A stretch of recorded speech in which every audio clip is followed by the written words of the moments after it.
It's over after the break of... No, it's morning. Morning. It's day or morning. I'm not sure which one. Oh, Senator Ryan, you were the hit of the evening. Wasn't he just? Sure. No, I mean it. How am I going to thank you? Honestly, I didn't want to be co-chairman of that ho-hum event in the first place. I mean, it's usually dull as dishwater, but you certainly livened things up. And managed to raise a few extra bucks for the ballet. Well, I am glad I could help out. Now, nightcaps, anyone? Why not? A quickie. Anyway, 1,000 thanks. It was my pleasure, Polly. Here, let me do that. You've been working all evening. Work? Now, you call that work, escorting two beautiful women to a charity ball? Having a dozen other beautiful women throw themselves at your feet. See, I warned you. It's happening the way I told you it would. Did you get a load of the off-the-shoulder job who practically threw herself in his arms? I did indeed. I stepped on her hand. I do hope that all of this is not going to your head. I am the same simple soul I always was, untouched by the deference and acclaim showered upon my newly elected head. Isn't it lovely to wake up one morning and find that every word that you utter is a pearl? Ah, yes, aren't they? Here you go. Sorry, senators first. Oh, well, naturally. Well, I must say, you're extending the season. Your tree is still up. Yeah. That tree is going to stay up until little John Ryan sees it. I don't care if there isn't a needle left on it. You mean he hasn't seen it yet? No, nor has he seen the sweater I slaved over. Soon, Well, very soon. What's the delay? Little John is tied up, not literally. We hope at Mama Delia's. Perhaps the senator here can explain to you why. I'm sure I can't. Well, I can now. The subject had been taboo until this morning. Well, I'm all ears. Me too. I don't know if I should tell you, but now it can be told. The nefarious plan of Maeve Ryan to rescue her grandson. From what? His mother. Well, I don't understand.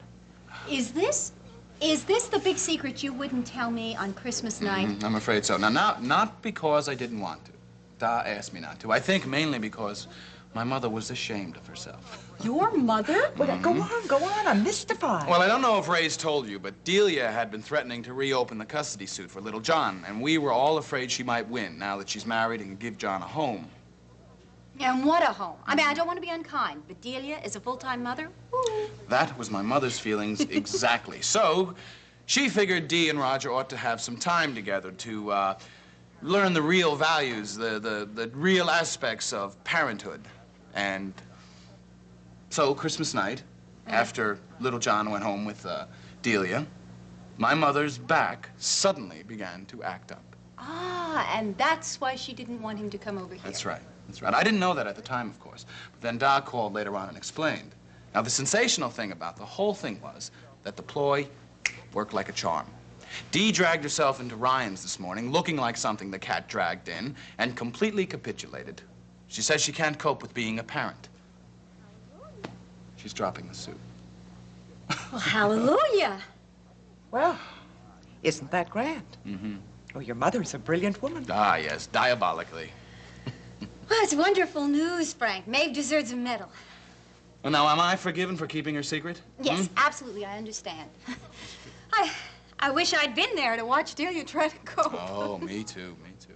Now, if you two women will excuse me, I am going to get out of this monkey suit.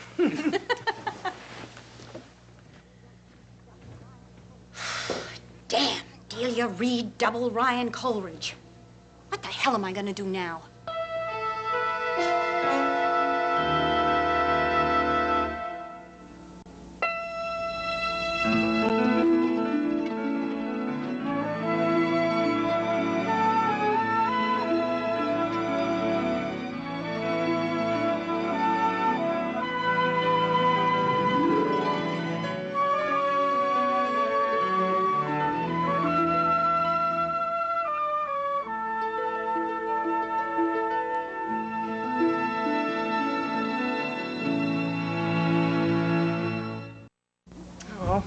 You poor dear. All your lovely plans. They're still there. All the miserable, rotten luck. It's the perfect situation. It was really working. Frank was terrified that she was going to take possession of that child. It was just a few brief steps to a countersuit with me as his wife and our home as an alternative for little John. Well, had he broached the subject? No, but I had. Of the countersuit, and everything else would have followed naturally. What on earth possessed that ridiculous creature to give up like that? Well, as I remember it, your own afternoon with little John left you pretty frazzled. All right, but I didn't give up. I just realized that I need full-time help. Delia can certainly afford that. I wish you could have heard her going on about mother love. Oh, and then she accused me of trying to get Frank by using her son. No. Yeah, on Christmas Day. Fortunately, Frank didn't buy it. But I'm not so sure about his mother. I mean it. I am not so sure that Maeve's bad back plan doesn't have something to do with keeping me from gaining ground with Frank. Oh, now, Ray, come on. Now, don't be paranoid. You get along fine with Maeve. Oh, yeah, fine. She tolerates me because I got her son elected.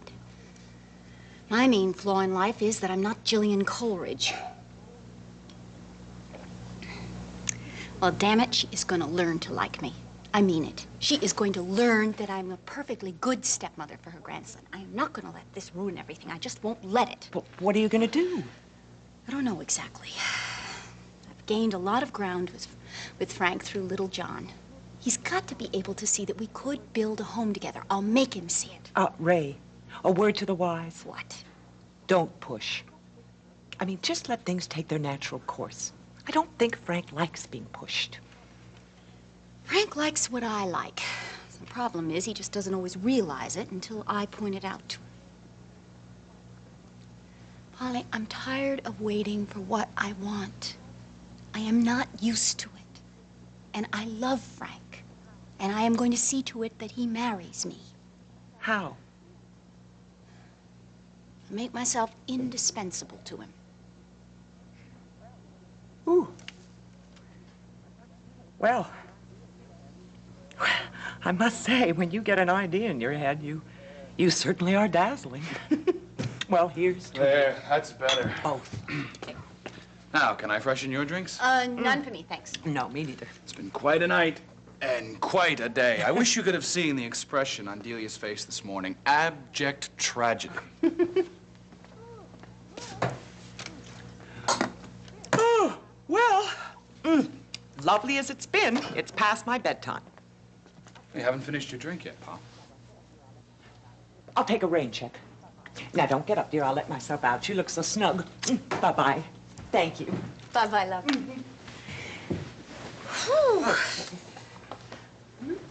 Thank you. Bye-bye. Bye, Pa. Take care.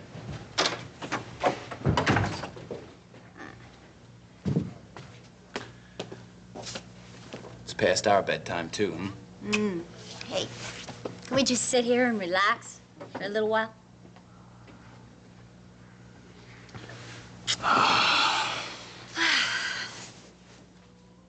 We have so much to be happy about.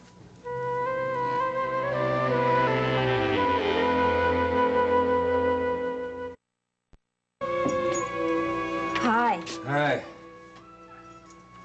How's Tom?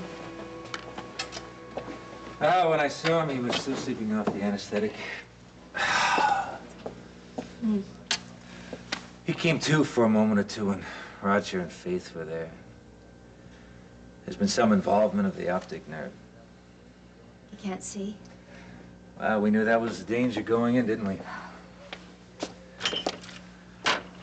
The way they had to get in there, the way that thing was situated. Oh. There you go. Thanks. I don't know. Listen, Roger did his best. Wait a minute. This damage to his sight, does it mean it has to be permanent? It's too soon for me to say. Well, where's Edmund? Oh, he's asleep. I tried to keep him up, but he fell asleep on the couch. I'm sorry I missed him. I'll tell you, when I'm feeling really low, he is the one thing that can make me feel better. Besides you, of course. Ah, I know what you mean. Think about that small person. That he's part of the future, and you say, things are bound to be okay. Yeah, yeah. You know that life is going to go on and on, in spite of everything. Oh, what have we here?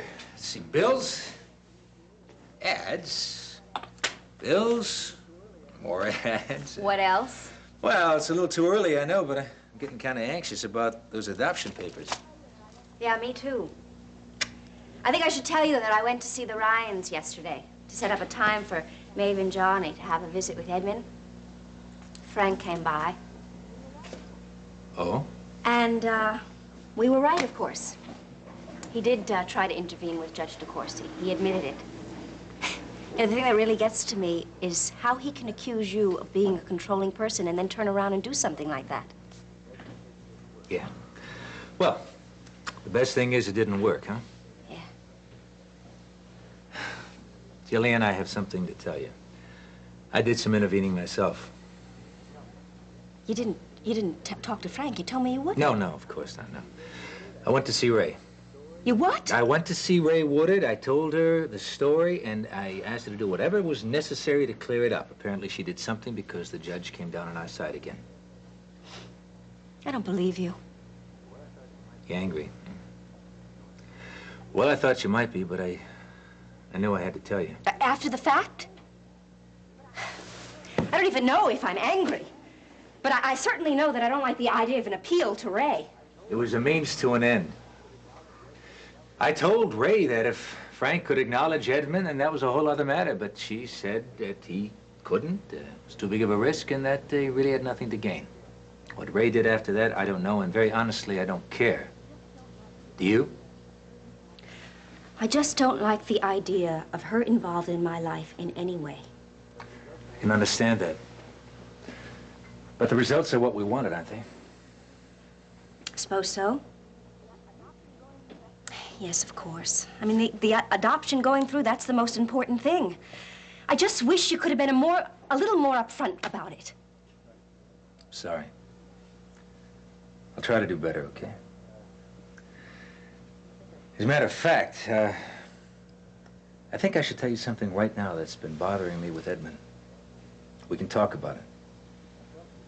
Okay, go ahead. I'm talking about his involvement with the Ryans.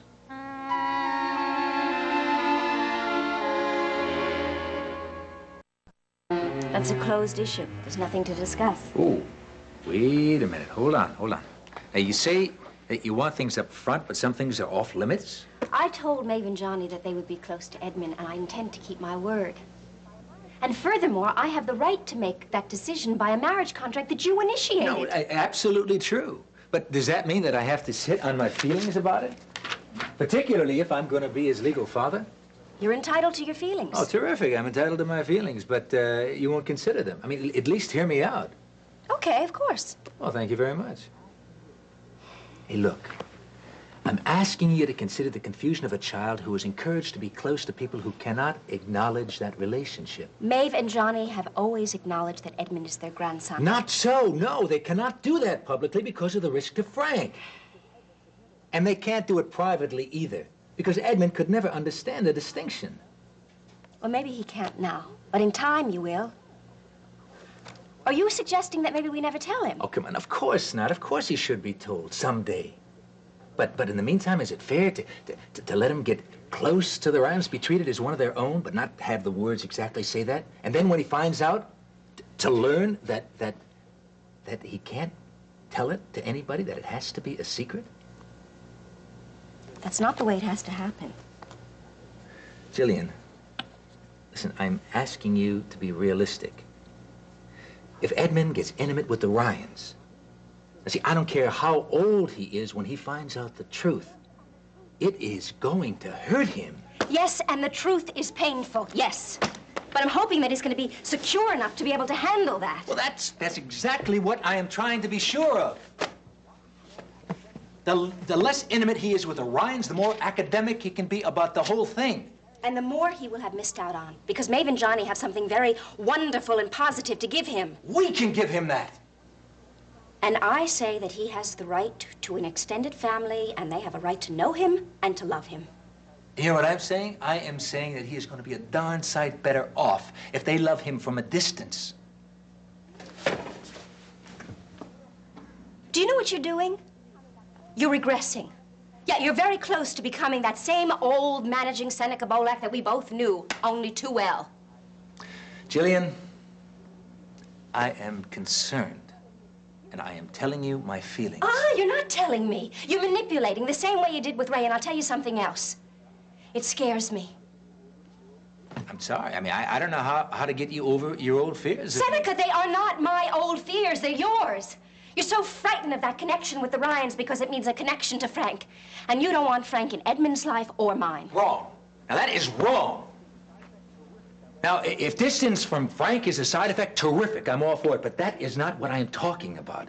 I am concerned about Edmund. And so am I. And the grandparents that love him. Now, I have given them my word, and I intend to honor it. And I am sure that that's the best thing for our son. And I am just as sure that you are absolutely wrong. And that what you are doing is going to lead to trouble and confusion.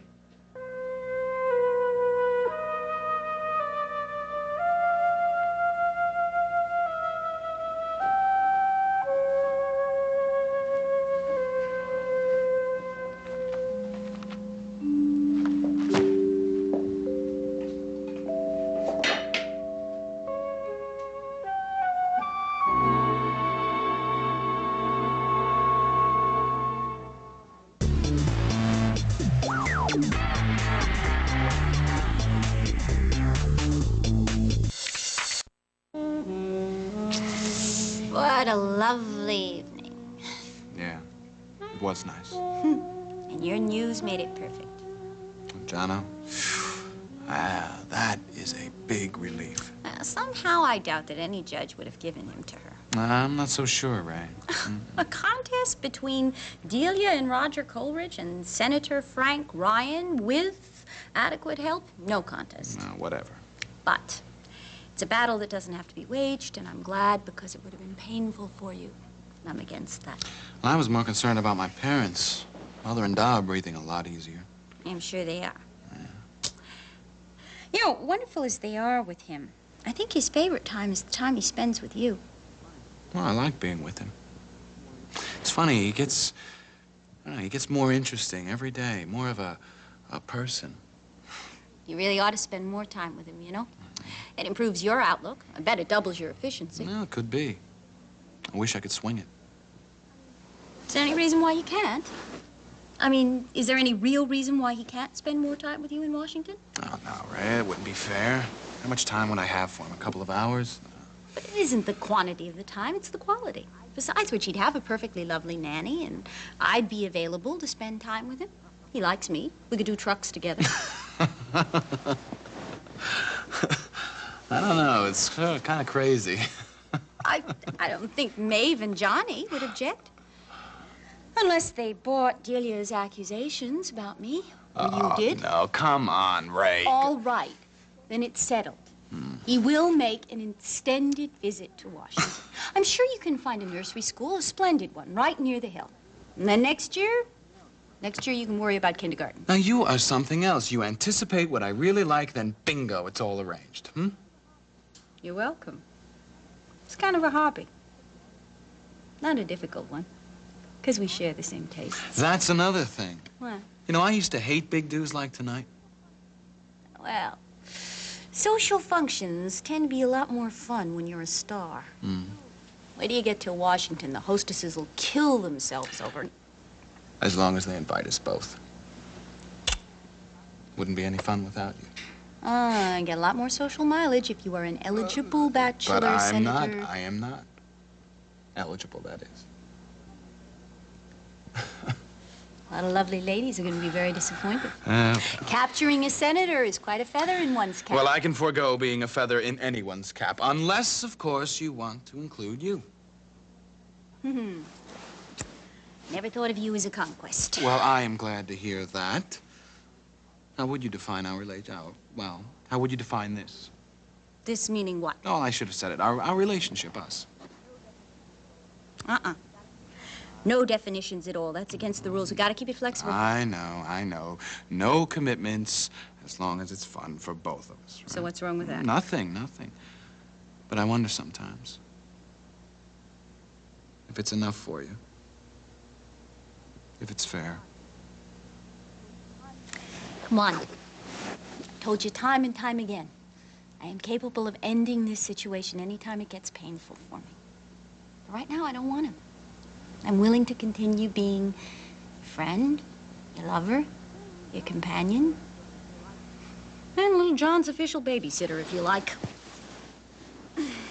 I like it. In fact, now what I'm thinking is counter to all the ground rules. Thinking doesn't break the rules. Well, I'm glad to hear that. I'm wondering if you're all of that, and I'm liking it and accepting it, why aren't we making it a more permanent arrangement?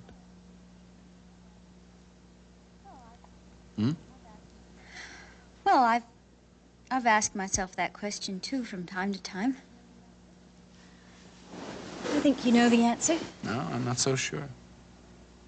You're not, quite over Jill yet. But when you are, you'll know. And you'll let me know. Chances are I'll be around.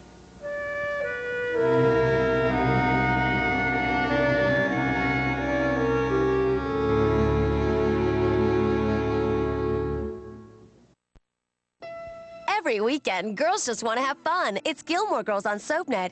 Catch back-to-back episodes of one of TV's most popular shows. Saturday nights at 9 and Sundays at 6. Gilmore Girls on SoapNet.